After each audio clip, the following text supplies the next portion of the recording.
کئی لوگوں کو ہم نے دیکھا رمضان کے روزوں میں بڑے نڈھال ہو جاتا ہے. اس کی وجہ یہ ہوتی ہے وہ پورا سال نفلی روزے رکھتے ہی نہیں ہیں. رمضان سے پہلے نمازوں کی پابندی، رمضان سے پہلے تلاوت شروع، گناہ چھوڑ دیے، بری عادتیں ختم کر دی، بندہ صاف ستھرا ہو گیا کہ یار رمضان آنے والا ہے، مجھے استقبال کرنا.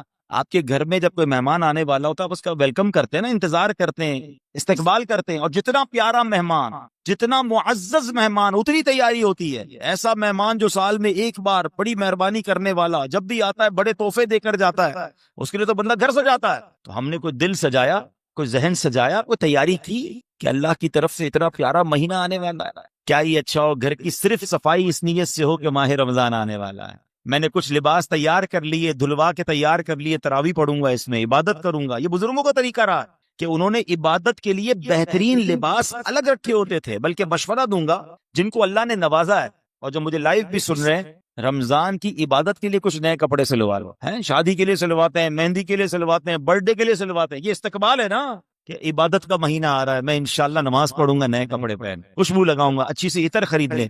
اگین جس کو اللہ نے آسانی دی، جس کے پاس نہیں ہے اپنے گھر کو تو صاف کر لیں، کپڑوں کو اجیالہ کر لیں، صفائی ستھرائی کا خیال رکھیں. دل تو صاف کر سکتے ہو نا، اس میں پیسے نہیں لگتے.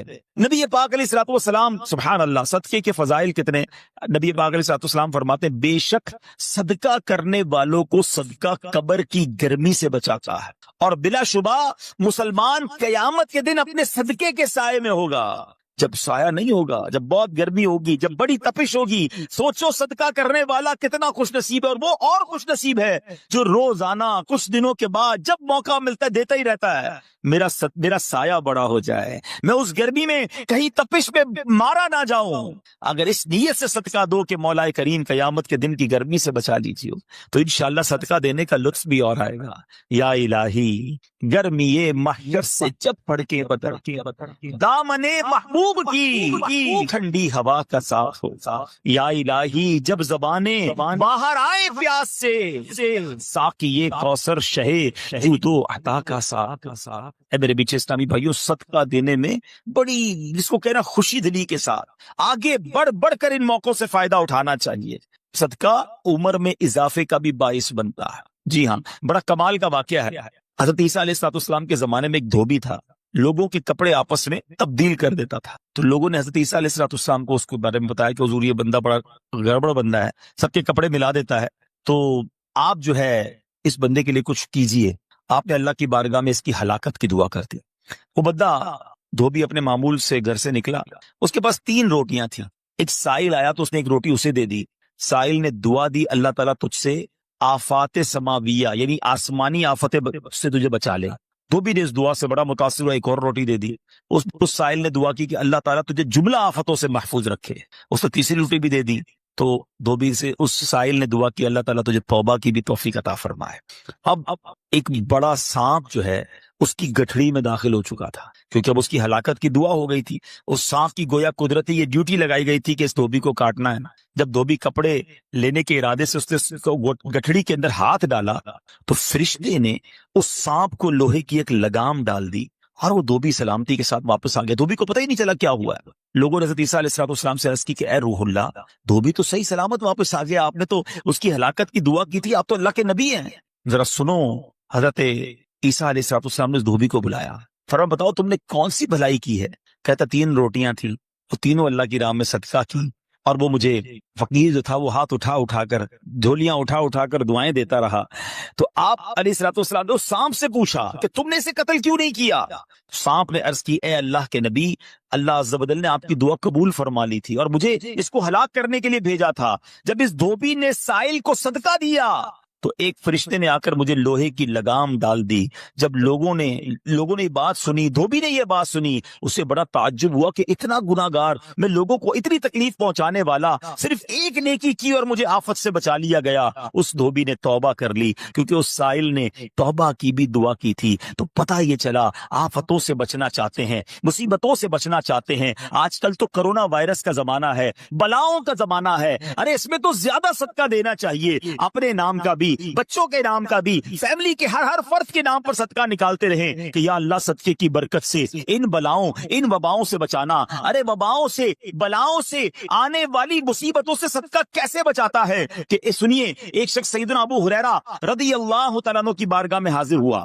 کہنے لگا حضور میرا بیٹا سمندری سفر پر گیا ہے، آپ اس کے لیے دعا فرمائیں۔ آپ رضی اللہ تعالیٰ عنہ نے فرمایا اس کی طرف سے صدقہ دو، سفر پر جایا کرو نا، صدقہ دے کے جایا کرو، بیٹا یا فیملی کا کوئی فرد سفر پر ہے، صدقہ دو کہ خیر سے واپس آ جائے۔ سیدنا ابو ہریرہ رضی اللہ تعالیٰ عنہ نے فرمایا سمندری سفر پر ہے اس کے لیے صدقہ دو۔ اس وقت سمندر میں موجیں اٹھ رہی تھی، یہاں باپ اور حضرت ابو ہریرہ رضی اللہ تعالیٰ عنہ میں گفتگو ہو رہی ہے، این اسی وقت ادھر سمندر میں موجیں اٹھ رہی تھی، جہاز ڈوبنے کے قریب تھا، ادھر اس کے والد نے اللہ کی راہ میں صدقہ دیا، اور وہاں کہنے والے کو کہتے ہوئے سنا گیا اے سواروں تمہارے لیے سلامتی ہے، بے شک اللہ تعالیٰ نے فدیہ قبول فرما لیا۔ بیٹا سفر سے واپس آیا، اپنے والد کو سارا واقعہ سنایا کہ جہاز موجوں میں تھا، قریب تھا کہ ڈوب جاتا، مگر پھر ایک ندا آئی کہ تمہارے لیے جو صدقہ دیا گیا ہے وہ قبول کر لیا گیا ہے۔ تو اے میرے میٹھے اسلامی بھائیوں، میں نے آپ کو احادیث بھی سنائی ہیں، آپ کو واقعات بھی سنا رہا ہوں کہ صدقہ بلاؤں کو ٹالتا ہے، صدقہ بیماریوں کو ٹالتا ہے۔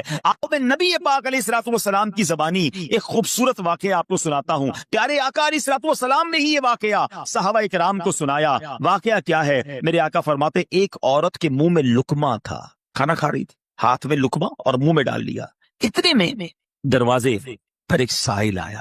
وہ عورت کیسی توکل والی، کیسی صدقہ دینے والی، کتنا اللہ کی راہ میں خرچ کرنے والی تھی کہ وہ لقمہ اس نے منہ سے روکا اور سائل کو دے دیا کہ یہ کھا لے، میں بھوکی ٹھیک ہوں، یہ بیچارہ غریب ہے، دے دیا اسے۔ چھوٹی سی بات تھی، ایک لقمہ کیا ہوتا ہے؟ کچھ لوگ یہ کہتے ہیں پیسے ہی تھوڑے ہیں جیب میں، 5 10 15 روپے 50 روپے 100 روپے کے صدقے سے کیا ہوگا، میں تو خود غریب ہوں۔ سنو، ایک ہی لقمہ تھا نا، دیگ نہیں تھی بریانی کی، ایک لقمہ تھا، اور یہ واقعہ سرور کائنات علیہ الصلوۃ والسلام اپنے صحابہ کو سنا رہے ہیں۔ فرمایا وہ لقمہ اس عورت نے روکا اور فقیر کو دے دیا۔ اب اس عورت کے کچھ عرصے بعد بچے کی ولادت ہوئی، بچہ تھوڑا سا بڑا ہوا، باہر ماں کے ساتھ چلنے لگا، گھومنے پھرنے لگا، تو باہر گیا تو ایک بھیڑیا آیا، اور بھیڑیا آ کر اس کے بچے کو اس نے منہ سے پکڑا اور بھاگ گیا۔ ماں پیچھے بھاگ رہی، میرا بیٹا، میرا بچہ، اور بھیڑیا آگے بھاگ رہا ہے۔ اللہ اکبر! اللہ تبارک و تعالی نے ایک فرشتے کو حکم دیا کہ بھیڑیے کے پیچھے جاؤ، اس کے منہ سے بچہ چھین کر لاؤ اور اس کی ماں کے حوالے کر دو، اور ماں کو کہہ دینا اللہ عز و جل نے تم پر سلام بھیجا ہے اور فرمایا ہے کہ یہ لقمے کے بدلے لقمہ ہے۔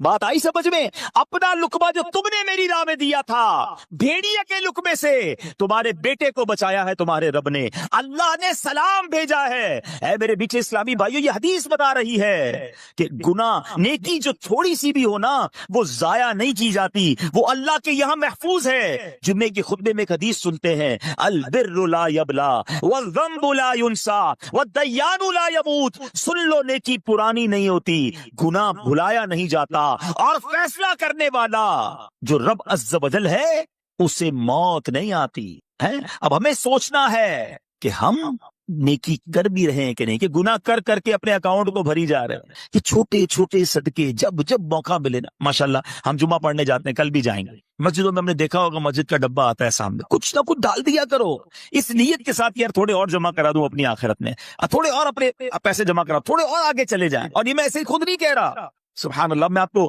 بڑی خوبصورت 2-3 حدیثیں سناتا ہوں۔ پہلے تو یہ سمجھیے کہ آج کل دنیا میں میں اور آپ یہ چاہتے ہیں کہ ہمارے جو پیسے ہیں نا سیکیور رہیں۔ آج کل بڑا عجیب معاملہ ہے، اچانک آگ لگ جاتی ہے، کسی کے پیسے چوری ہو جاتے ہیں، لوگ پریشان رہتے ہیں، سیکیورٹی مل جائے، ٹھیک ہے؟ تو میں آپ کو ایک حدیث سنانے جا رہا ہوں۔ نبی پاک علیہ الصلوۃ والسلام فرماتے ہیں، اللہ کے حبیب علیہ الصلوۃ والسلام فرماتے ہیں کہ رب عز و جل فرماتا ہے، یعنی یہ حدیث قدسی ہے، اللہ فرماتا ہے اے ابن آدم، اپنے خزانے میں سے میرے پاس کچھ جمع کر دے، اپنے پیسوں میں سے کچھ پیسے میرے پاس جمع کر دے۔ میں حدیث کا خلاصہ عرض کر رہا ہوں، نہ جلے گا، نہ ڈوبے گا، نہ چوری کیا جائے گا۔ سنو کیسی سیکیورٹی ہے۔ انشورنس آج کل لوگ کراتے ہیں جس میں بعض اوقات حرام انشورنس ہوتی ہے، میں آپ کو سبحان اللہ ایک ایسی گارنٹیڈ مدنی انشورنس بتا رہا ہوں کہ رب فرما رہا ہے، اللہ فرما رہا ہے اپنا مال میرے پاس جمع کرا دے، نہ جلے گا، نہ ڈوبے گا، نہ چوری ہوگا، اور اللہ فرماتا ہے میں اس وقت تجھے پورا بدلہ دوں گا جب تو اس کا زیادہ ضرورت مند ہوگا۔ کون سا وقت ہوگا وہ؟ قیامت کا دن، جب بچہ ماں کے پاس جائے گا نا، ماں ایک نیکی دے دے، ماں پھنس گیا ہوں، ایک نیکی چاہیے، ماں اس ایک نیکی میں بھی بیٹے کی مدد نہیں کرے گی۔ ماں جائے گی اولاد کے پاس کہ بیٹا میرا ایک گناہ لے لو، اولاد کہے گا ماں سے کہ نہیں، میں تمہاری مدد نہیں کر سکتا، باپ بیٹے کی ہیلپ نہیں کرے گا۔ ایسا حال